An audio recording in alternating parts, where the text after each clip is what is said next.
bimol phongdo ke from da khoi narol thoda ko tawre micham halaga manipur thugai gani haibasi pang da ba apang magi wakal ni haibo hom lai adu amarom da hoi gi sugnu kendra ge mele na haide si sin hoilan pau da yawre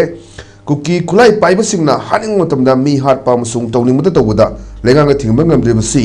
Meitei muthatna ba India leingakna aron ba lalong ma chathara bra haibo phom sima khoi chunu kendra ge mele na thami adu amarom da na khoi micham halaga aduga apun ba saktam Manipur thugai gani haibasidi pang de bagi apang bagi wakal ni haiba koi MP bimol wakal ani sipun na tusin na club tro kanda bimol phongte wa phom on the other hand akoi gi MLA ranjine phongte phom si ani si phom sida kari phom thaminingi Rogers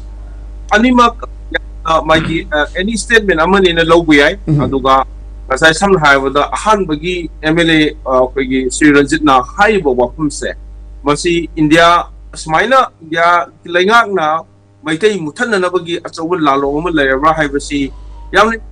masi Congress ki MLA na haiba wafum ne ba masi sumnagi civil society ki natragana iho mata natragana Manipur ningtamni haida law ba kangbu bayam na haiba wafum na masi na takodi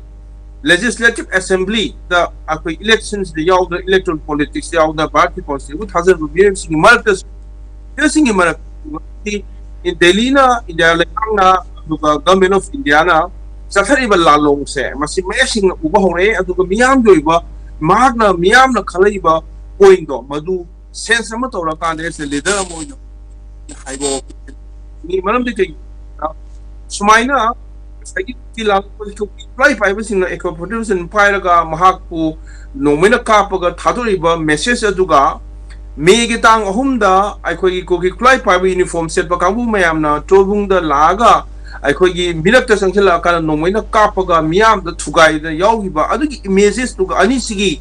ase continuation ne lobe ai maramdi kai gino haibu tamda ngasagi aikoi mayam na su khange atoba report ka da su yawre megi torbungi area da kunong pairaga akoi Meitei sinda landa ke bodo Bharat Sarkar na protection piraga leiba Bharat Sarkar na funding tauba Bharat Sarkar na paisa piraga leiba Assam Rifle na moi coordinated attack coordinated amakakta asai folgi moigi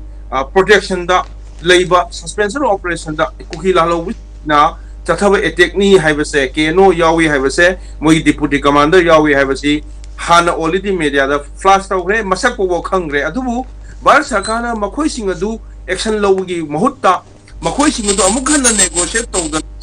operation chathar ko se masina taibasidi Bharat Sarkar na deep state na hajik akhoi gi हालांकि BJP की member होएंबा पाउना बोक्ता इलाना से Indian state की dip state